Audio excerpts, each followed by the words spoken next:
Hi guys, I'm Serena. I am an artist. I teach you how to do creative things, but I also talk about mental health because my journey has been something. And today I want to talk to you guys about the most common question that I have gotten throughout my mental health journey.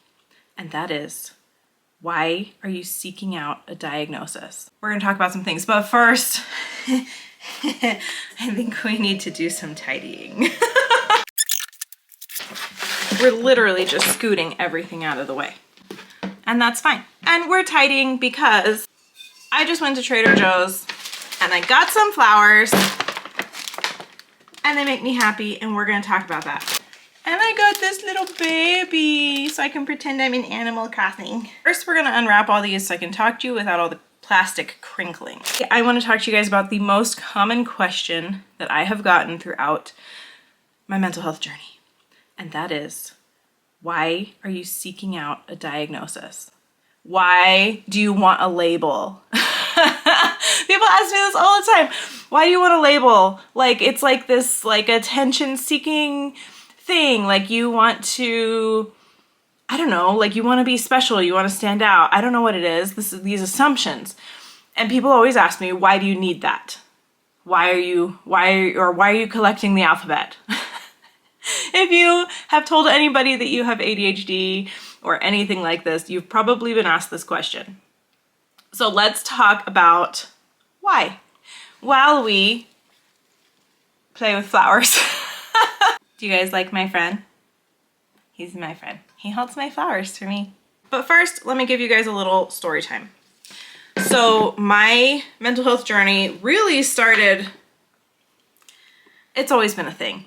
Looking back, I know it's always been a thing. Looking back, I can see, wow, how did nobody ever ask questions about my behavior?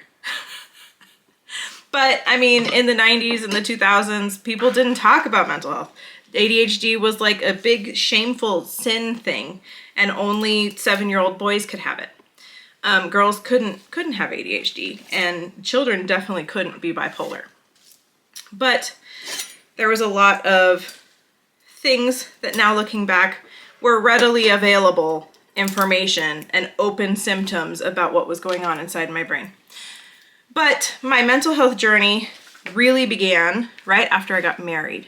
I got married like after I finished my 2-year degree in college, and then I graduated with honors. It was really, really cool. And then I flew off the deep end because I paused my education.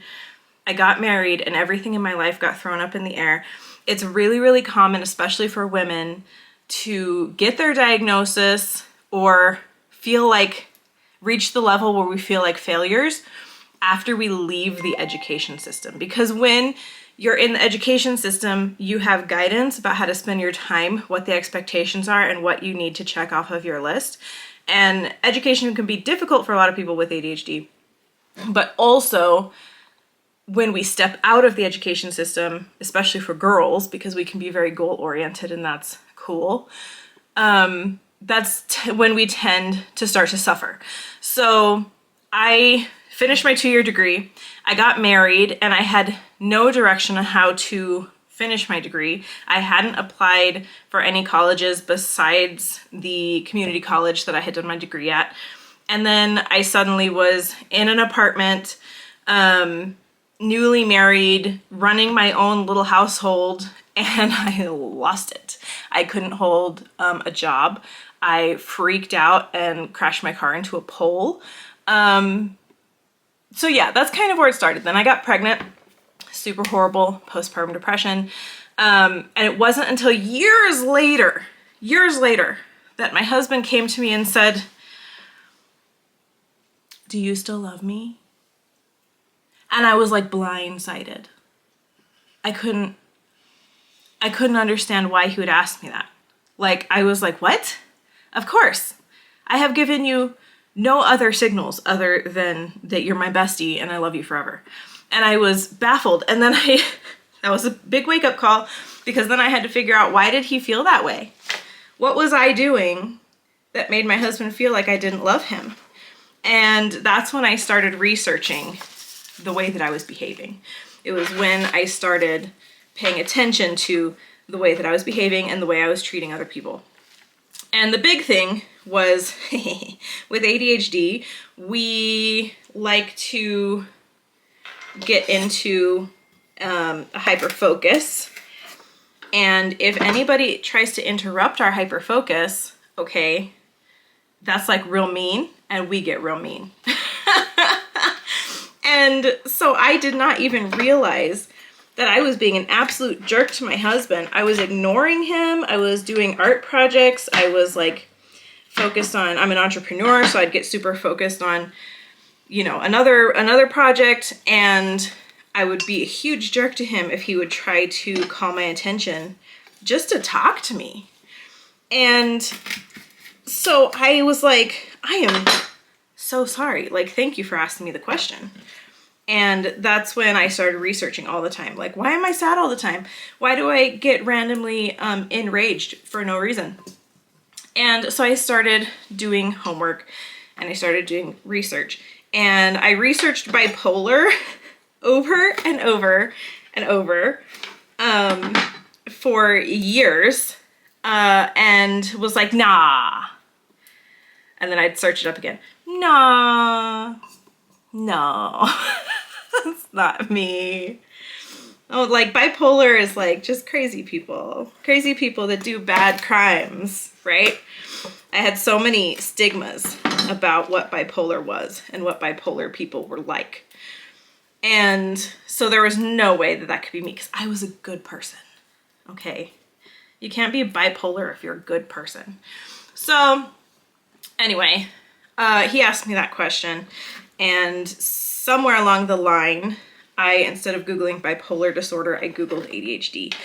And I did not have the same stigmas about ADHD as I did about bipolar. Like, if I was going to admit I was bipolar, I had to admit that I'm a criminal at heart, right? Because that's what bipolar is, or so I thought. And so messed up. So ADHD didn't seem as bad. And so I went down the road of seeking a diagnosis for ADHD, because I started doing research, and I thought, wow, that resonates a bit. And then I was diagnosed with ADHD, and then they said, we would like to also have you evaluated for bipolar disorder. And I was like, okay, because at that point I had gone through, you know, multiple screenings, and was like, all right, I hear you, and I see things in my life. So I got my ADHD diagnosis, and then I was connected with a psychiatrist to talk about bipolar disorder. So now that you have my backstory, let's get back to why seek a diagnosis. That's the question, right? So my answer, my very short elevator pitch answer to why you should seek a diagnosis if you suspect that you have something going on up here, ADHD, bipolar disorder, whatever it may be. The super short, clear answer is, why would you deny learning about how your brain works? Because as soon as you have a diagnosis, you're not like more ill all of a sudden, right? Like, getting a diagnosis doesn't suddenly make your illness worse. What it does is open a door for you to understand why you work the way that you work. Why does your brain do the things that it does? Why are you behaving the way that you are? And why do you struggle with things that other people don't? I don't understand why anybody would not seek those types of answers. Look at this flower. These flowers are so floofy. When I come home, my dogs always have to smell them. First of all, why would you not want to have more information and understand what's going on up here?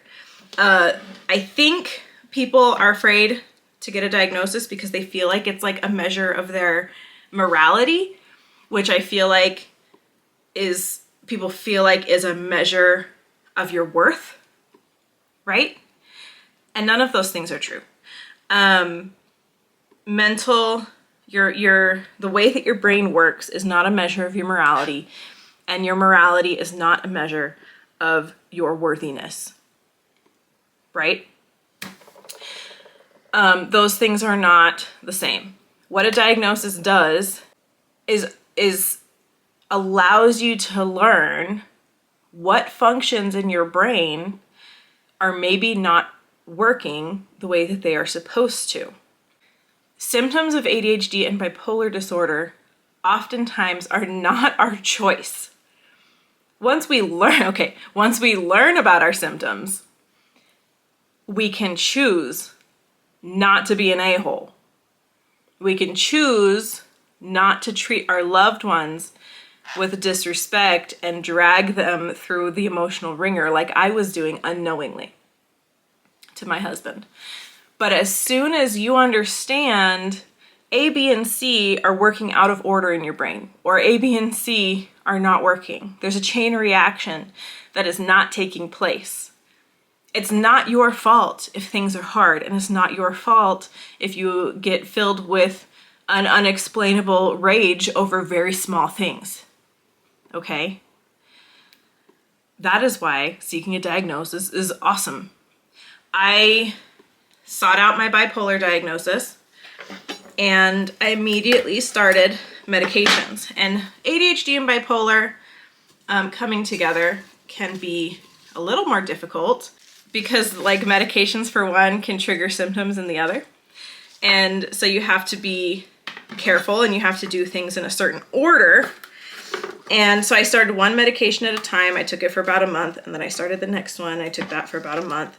And if one of them triggered symptoms or something, then I had to make adjustments. And so the road to being medicated, I feel like my flowers are a hot mess, but it's okay because if I'm teaching you something, then it's okay if my bouquet looks a little janky. I think we need some tape. We definitely need tape. Tape? What are you talking about? This is my favorite thing. You guys ready? Clear Scotch tape. And you just make a little, this is a video about ADHD. And you just make a little grid of tape and it will hold your flowers up. A little grid of tape. Now it's gonna hold up my flowers better. I distracted myself with tape, but let's keep going. Seeking a diagnosis gives you the information about why your brain works the way that it does, which gives you the ability to seek the treatment that you need so that you can get your brain to function the way that it should. I really like these flowers. I get a diagnosis. I learn ADHD is, you know, A, B, and C, and this is why it does X, Y, Z, right? So then I can talk to my doctor and I can tell my doctor my experience, and then we can talk about how to treat things, how to make me feel like I'm functioning in the world. The big parts about seeking a diagnosis is being able to understand why you are the way that you are, why you're doing the things that you're doing, and how to treat your illness to get your brain working to its best ability. And if you get counseling, it's amazing to be able to talk things through with a professional, to tell them how you were being an a-hole to your loved one, and then they get to tell you maybe you can do a little bit better next time. I was on a roll and I got distracted by my flowers, but we fixed the tape and now we're good. We talked about why to seek a diagnosis, learning to understand the way that your brain works, and getting treatment. Now let's talk about what I have been able to do after learning why my brain works the way that it works, getting the diagnosis of what is happening in there. Like ADHD, bipolar, it's not like my personality now. Like it's not who I am in a whole. Like it doesn't fully and entirely define me. It's just a classification for what's going on inside my brain. And it gives me the tools to be able to help it. So medication, talking to a doctor, awesome. What are the other tools that I have learned how to give myself to be able to function and do my best? And this is a huge deal because like I have the diagnosis My kids don't have the diagnosis. I haven't taken them down that road yet. I talked to their doctor about it and they were like, girls don't get ADHD. And then I never went to that pediatrician again. So my kids don't have the diagnosis, but because I have learned tools, now that I know how my brain works and what it needs to function at its best, I can take those same tools and I can use them in my parenting. I can take the same tools that I've learned from getting my diagnosis and understanding why my brain works, and I can teach my kids those same tools. So even though I haven't gotten them diagnosed yet, I am already teaching them the things that if they end up having ADHD or bipolar disorder, they're going to be more ready to care for themselves because they will have already been doing those things. Flower. So one of the first tools that I use to function as a self-employed adult with ADHD is I reward myself first. I was raised in a household where work happened first. Always work first, play second. It was a whole thing. Work before play. I tried to continue that way of thinking in my household as an adult human, and I would end up frozen. I would end up unable to function. I would end up with anxiety and I would end up feeling really crappy about myself. Like, I can't keep a clean house, so obviously I'm a trash person. None of that's true. But since receiving my ADHD diagnosis, I have learned that I need the reward first. And there's literally nothing wrong with that. When I have a task that I need to do that's hard, I reward myself first. What does that look like? Maybe it looks like before I start writing my book today, I stop at the store and I get some flowers.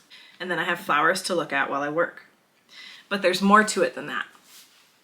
With ADHD, our serotonin, our dopamine, the things that help us to have motivation, focus, those are the big ones, keeping our thoughts and our brains organized.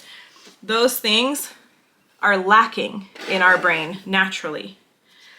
And so we have to manufacture them on purpose on our own. And that looks like rewarding ourselves first, because we can get frozen for eternity and feel entirely unable to think through a thought. And then we just start feeling bad about ourselves and then we get frozen. But by feeding ourselves dopamine, manufacturing our serotonin on purpose, deliberately, by rewarding ourselves first, by doing the play first, then we can go on to the harder tasks with our brain functioning fully. Literally self-manufacturing the chemicals that our brain needs to function at its best. And we do that by seeking joy.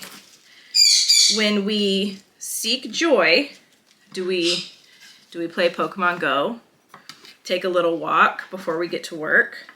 Do we pause and buy flowers before we head into our office or our home office? Whatever it is that we need to do, by seeking joy first, it's not a cop-out. It's not a cop-out, and it's not being childish. It is self-manufacturing necessary chemicals for our brains to function properly and effectively.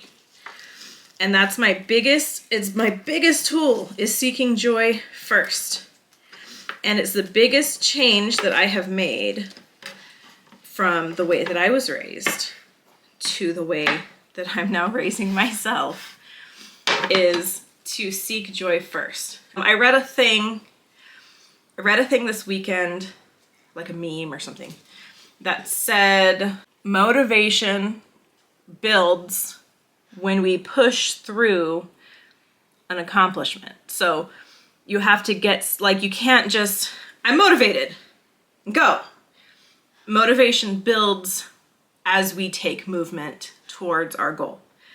And it was like a thing. Thing is that's really true, because I start my day with something silly and fun, and it powers my emotional, mental powerhouse to be able to accomplish the harder tasks. And it can look like baking brownies, right? So you have a delicious treat to munch on while you do the hard work. It can look like I've been playing Pokemon Go with my kids, and I drop them off at school, and then before I head back home, I stop at the park and I like battle a gym, and I take a gym, right? And it's silly, but it powers my brain, my motivation, my emotional balance for, you know, diving into the next task that I need to accomplish. That's my biggest thing. And you know that if I didn't have a diagnosis, I never would have figured that out, because if I ever chose to play before work, I would have always felt like I was being immature. I would have always felt like it was a moral failing by serving my emotions before serving, you know, my big fancy goal. I hope this has made sense. But my answer to why seek a diagnosis: number one, you can seek professional health care. You can get medication. You can start therapy. All of those things have been key to my growth and my ability to function as a person with bipolar and ADHD, who literally could not hold a job, but now runs a successful business out of my own studio. Because I have my diagnosis and I understand how my brain works, every year I run my business. Every year I run my business, I switch it up. I'm constantly changing what I do, what I offer, what my business model is, how I run things. Because I know that repetition makes me sad.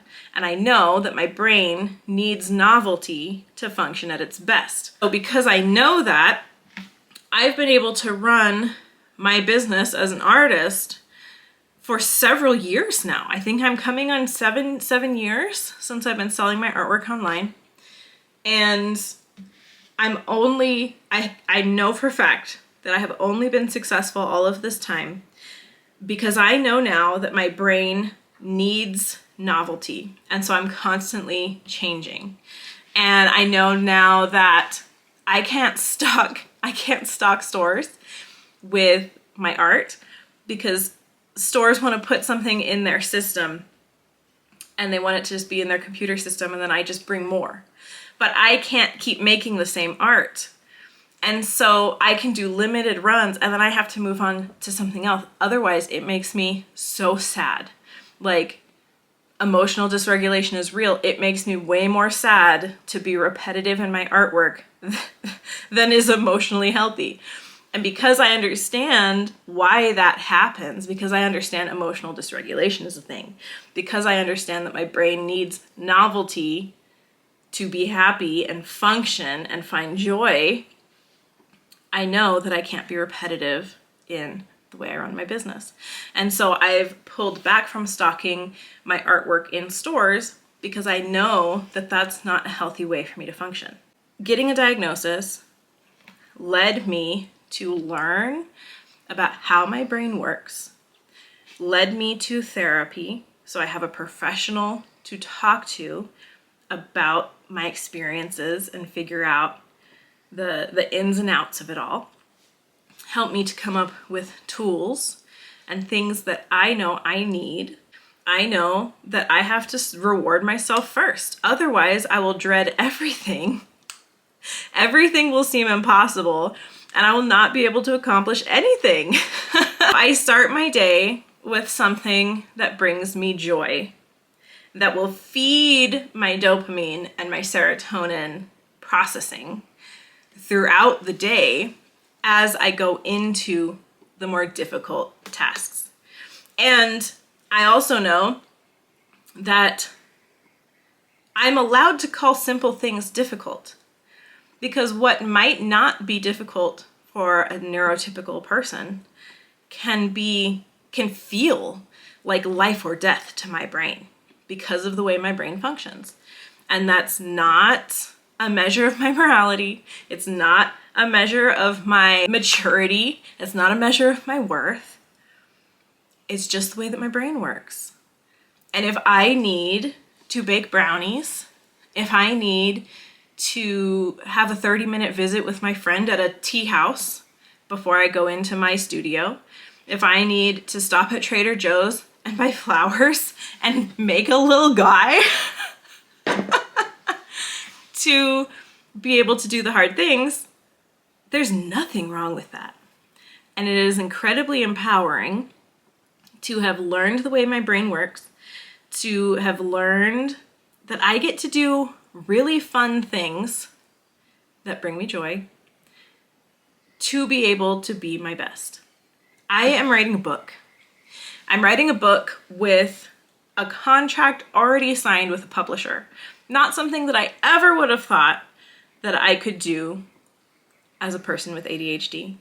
To have attained a contract and a publisher before writing the book. And the writing the book is so much organization. It's so much executive function. It's so much that could be incredibly difficult for me. And I've done it. I've been writing for 2.5 months. I only signed my contract at the end of last year, and now it's mid-March. My manuscript is due April 1st. My files are so organized. Everything is beautiful. It's the most organized project I have ever made. And I have done it by starting each day with something that brings me joy. I have started it by making sure that I give myself ample time to rest when I need it. I have listened to what's going on up here. I have done what I need to honor my ADHD brain, and I am making something beautiful that when I first found out I had ADHD would have felt impossible. So that's my answer. That if you suspect that you have ADHD, if you suspect that you have OCD, if you suspect that you have autism or bipolar disorder, start doing your research. Look for avenues that you can access to seek a diagnosis, seek therapy. Taking medication is not shameful. Receiving a diagnosis is not shameful. And people in your life are going to act like it is. There's going to be people in your life who are acting like you're just seeking attention when you tell them that you had a diagnosis or you're seeking a diagnosis. There's people in your life who are going to be jerks about it, but their opinions of you don't matter. And you just have to keep reminding yourself that receiving a diagnosis is a good thing. It is choosing knowledge. It is choosing empowerment. And it is choosing to give yourself the tools to live your best life. And nobody's opinion matters if you are taking the steps that you need to live your best life. That's it. Thank you for potting these flowers with me. I hope this was helpful. On my Patreon, I have a post where I wrote down my entire journey of how I received my diagnosis, the resources that I used. I did all of mine during the pandemic, so everything was telehealth, teletherapy options. But I've had a lot of people DM me and email me and ask for like what my process was. And so I wrote that up in a blog post that is free to read. It's on my Patreon, but it's free to read. That you can go and find it and read about the resources that I used, and how I went about receiving that information for myself when I was like in crisis mode. Good luck, and I am proud of you if you are questioning if you have something going on up here and if you are ready and willing to seek out the help that you need, because it's it's an emotional road, and learning and teaching yourself is a difficult and emotional road, but it is so worth it. I still have days where I feel broken. I still have days where I want to cry because I can't hold a thought in my brain. But I used to get so depressed and I used to hate myself. And I don't feel that way anymore. And just to be able to say that is worth all the work that I've done. That's all. Thanks for hanging out with me. I hope I helped. Bye.